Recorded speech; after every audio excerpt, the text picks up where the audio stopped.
Sí. Paloma Rodera Martínez es doctora en microsociología por la Universidad Complutense de Madrid. Ha colaborado con instituciones como el MoMA de Nueva York, el Centro Botín de Santander o el Museo Nacional Centro de Arte Reina Sofía. Es profesora de las universidades Nebrija y Francisco de Vitoria, redactora jefe de la sección de arte de la revista especializada Culturamas y asesora en mercado del arte en Cleos Art Consulting. Hoy nos va a hablar sobre la influencia de las colecciones de artes decorativas de artistas en su proceso creativo y su reflejo en sus obras de arte. Muchas gracias, Paloma, y por favor, cuando quieras. En este caso, efectivamente, voy a hablar un poco de esa influencia que hay, de esa parte que tenemos de artistas que a su vez van a ser coleccionistas y cómo esas colecciones de alguna manera podemos encontrarlas después pues en parte de su obra. He elegido tanto pintores como, bueno, principalmente sí van a ser de artes pictóricas, pero bueno, que también otro tipo de artistas vamos a encontrarnos con ese tipo de colecciones. En este caso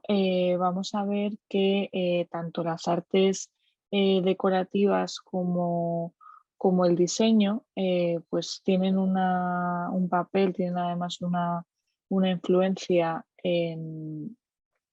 los años, pues a finales del siglo XIX y a principios del siglo XX. Y, y bueno, pues están compuestas principalmente por objetos que de alguna manera lo que están intentando es generar. Bueno, pues lo que os decía, entonces es importante en este caso entender que vamos a ver cómo esas artes decorativas van a tener una importancia en sobre todo lo que tiene que ver con la funcionalidad, es decir, ya nos vamos a encontrar con un momento en el que lo importante va a ser aquellas señas de identidad que van a conceder estas artes decorativas para la imagen que se comparte en una determinada comunidad. Esta configuración de la imagen viene definida sobre todo por una serie de valores que son propios, así también como la percepción que va a tener una percepción exterior de dicha cultura. En la conformación de esta perspectiva, de esta percepción histórica, es muchas veces, bueno, pues hay una parte de realidad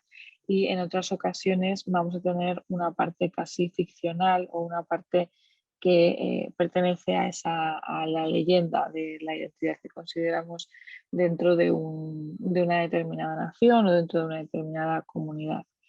En este caso, lo que vamos a analizar es todo lo que se refiere a esa ficción que de alguna manera suponen las artes plásticas, las artes visuales de estos artistas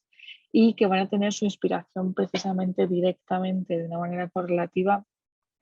en los objetos de las artes decorativas que esos artistas eh,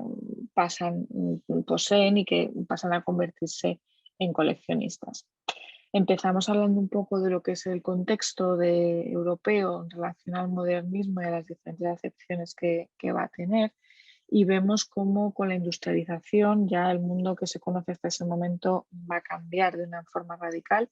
Principalmente nos estamos refiriendo a esa incorporación de las máquinas en el proceso de elaboración y de conversión de las materias primas que se van a realizar en productos, así como ese cambio también de la autoridad y el traspaso que va a tener la propiedad de los medios de producción. En la primera mitad del siglo XX, el movimiento moderno lo que va a buscar es precisamente la domesticación de la máquina y así es como nacerá después el diseño industrial. En este periodo pues, nos vamos a encontrar con diferentes corrientes. Todas ellas lo que van a estar buscando es ese nuevo paradigma que de alguna manera ayude a resolver cuáles son esas inquietudes que hay, ¿no?, del arte moderno y que están dando una definición a la naturaleza de nuevas tipologías de objetos que precisamente, bueno, ya habíamos tenido en el siglo XVII y XVIII con esos intercambios en lo que son artes decorativas, esos intercambios de las casas reales donde se va a generar nuevas tipologías de objetos precisamente por buscar pues, aquello más extraño, aquello más curioso que no tenían otras casas reales y que podían convertirse en regalos. Entonces ahí asistimos a una primera ola de creación de tipologías de objetos y en este momento con la industrialización también estamos asistiendo a una nueva definición de esa naturaleza de otras tipologías de objetos. Vamos a ver las escuelas como unos espacios en los que se va a buscar desarrollar la teoría y la práctica respecto pues, a esa novedad que hay en los materiales y en las tipologías, como ya mencionábamos. En lo que es el repertorio de lo que consideramos Art Nouveau, nos vamos a encontrar con diseños que muchas veces se reducen simplemente a una serie de curvas muy desnudas, tal y como podemos ver en los ejemplos de las imágenes que tienen en la presentación. Y bueno, pues casi siempre se va buscando una línea muy, muy elegante de representación y también pues, nos vamos a encontrar con una serie de adornos que están tallados, con el uso, por ejemplo, del latón o del marfil. Esta idea de Art Nouveau, que como bueno, pues, ya sabrán, va a tomar diferentes acepciones, diferentes nombres relacionados dependiendo del país que los va a ir adoptando y que además va a ir adaptando ese estilo. Por ejemplo, en Alemania pues tenemos el Jugendstil, que lo que es literalmente es la traducción de estilo de juventud y que va buscando pues esa rama, ¿no? que tiene importancia sobre todo en la última década ya del siglo XIX. También va a ser muy importante la popularización que, por ejemplo, hará la revista Jugend en este caso para poder, pues de alguna manera, materializar esas formas orgánicas que están muy relacionadas con todo lo que son motivos vegetales. Y ya, por ejemplo, en los primeros años del siglo XX, en 1907, se va a fundar el Gurpun, donde hay una relación precisamente entre ese estudio y que se va a hacer de las formas y que ya encontramos, por ejemplo, en el homólogo Arts and Craft británico. Pero bueno, aquí digamos que a lo largo de toda la geografía mundial hay una larga,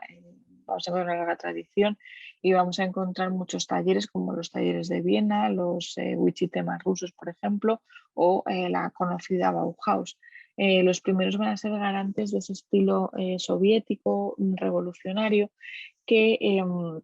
por ejemplo, destacamos los Kutmas, que van a ser precisamente esos talleres de enseñanza superior de arte que van a surgir en Moscú, muy relacionados siempre con la técnica, y ya estaríamos hablando pues, de la década de los 20 y de los años 30.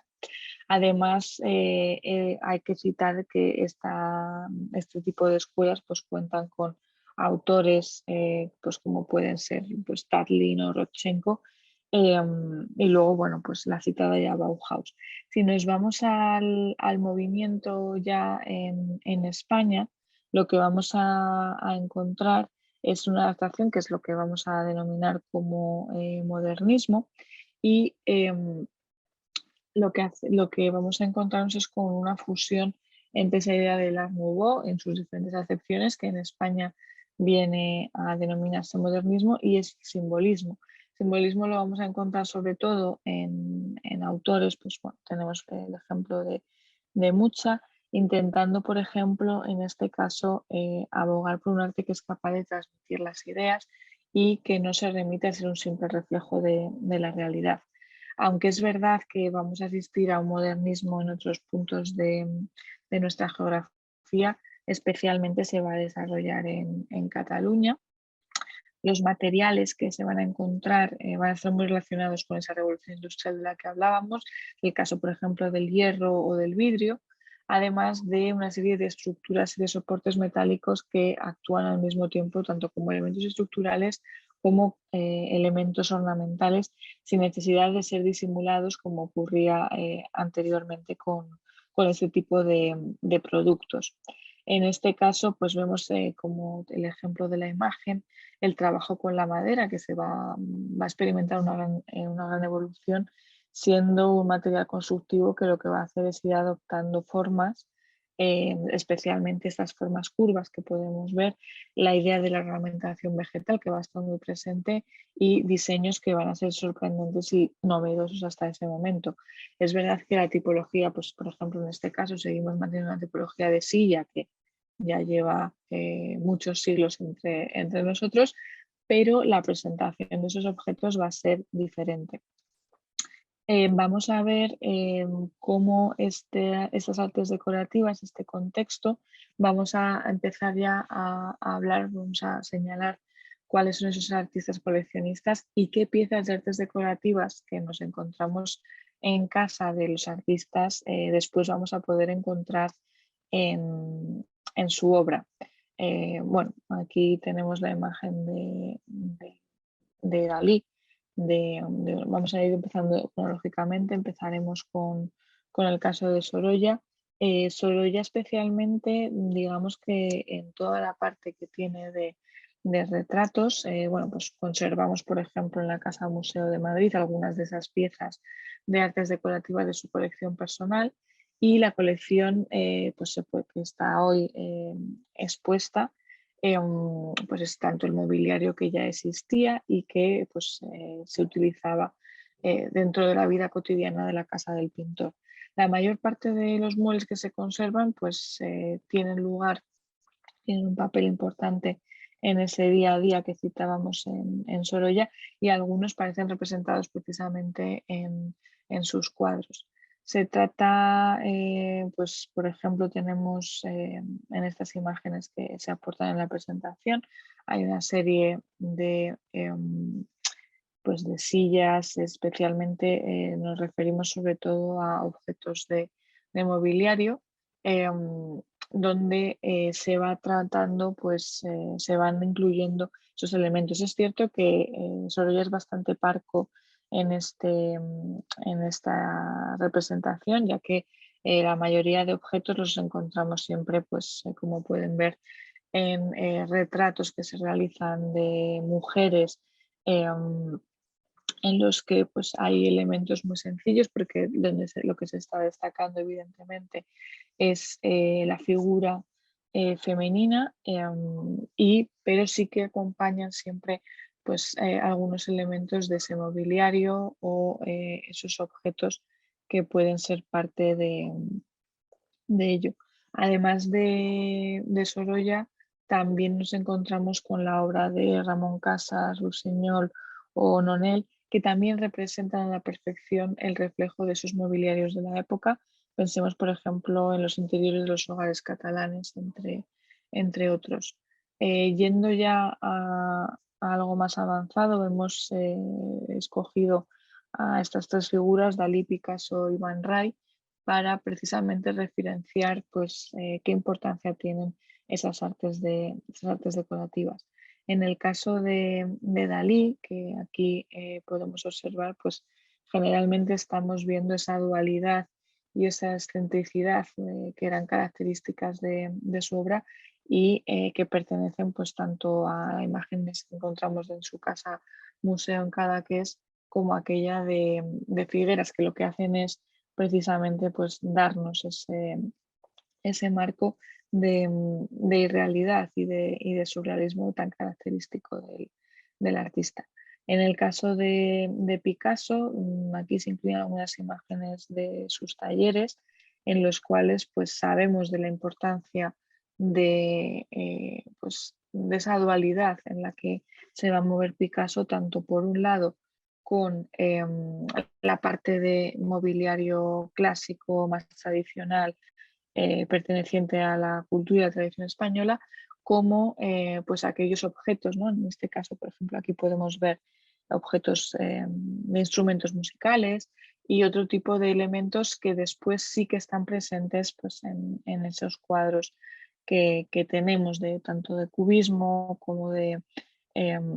esos primeros recortes, ¿no? Esos collages de los que nos regala el artista, pues podemos ahí ver cómo esa influencia de esos objetos coleccionados está presente. Y por último, no quería dejar de citar a Man Ray, que en este caso, aunque Picasso también era coleccionista de máscaras africanas, hay una serie de fotografías donde precisamente encontramos también esa unión entre retratos femeninos y las máscaras africanas que son parte de la colección del artista y que vemos representados en esta serie fotográfica. Y nada más, muchas gracias.